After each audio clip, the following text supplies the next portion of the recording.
Okay, so we're just going to progress on from the previous exercise. So what I've done now is I've added a hydro vest onto the athlete. There's probably about 10 to 15 kilograms of water inside this hydro vest. So you can see just standing still, he's just moving side to side, just trying to stabilise, and that's just standing. So obviously you can see that the challenge doing a blocking drill, or any type of drill for that matter, is going to create for the athlete, and it's going to help to stabilise around the hips and the pelvis again, which obviously is critical in a javelin sense. So we've introduced a hydro vest, and we're going to do the same exercise that we've just done off the box. Obviously create a little bit more instability now, so he's going to have to work a little bit harder.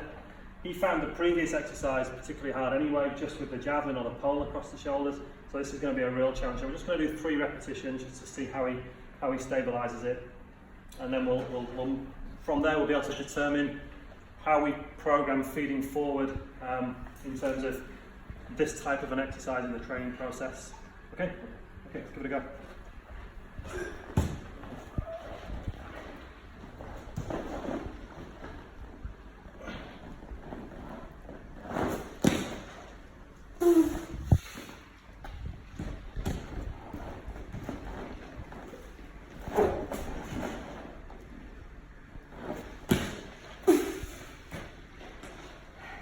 Right, come on, let's hold for 3 seconds, okay, on the landing. Really stabilise and work hard.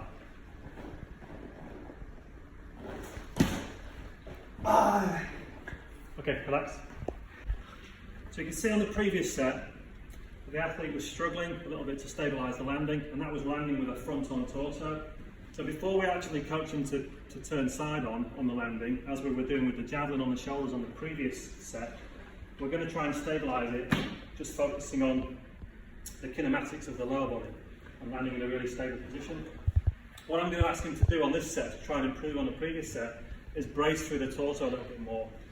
So the question is, how do we brace through the torso? Well, I would cue the athlete to relax and then breathe in prior to the landing. So brace, breathe in, be really strong through the torso and the chest. Okay, so it's a big, strong, okay? Like you would do on a descent before you descend on a back squat. So you stand at the top of a back squat, brace, completely squat, and then breathe out again. That's what we're going to do here, and see if we can use the breathing to improve the bracing through the trunk musculature. Okay, so sensor.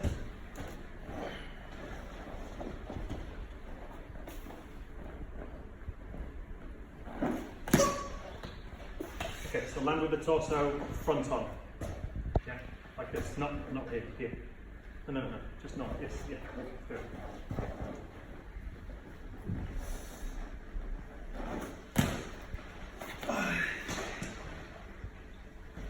Okay, so a little bit more back with it, a little bit, yeah.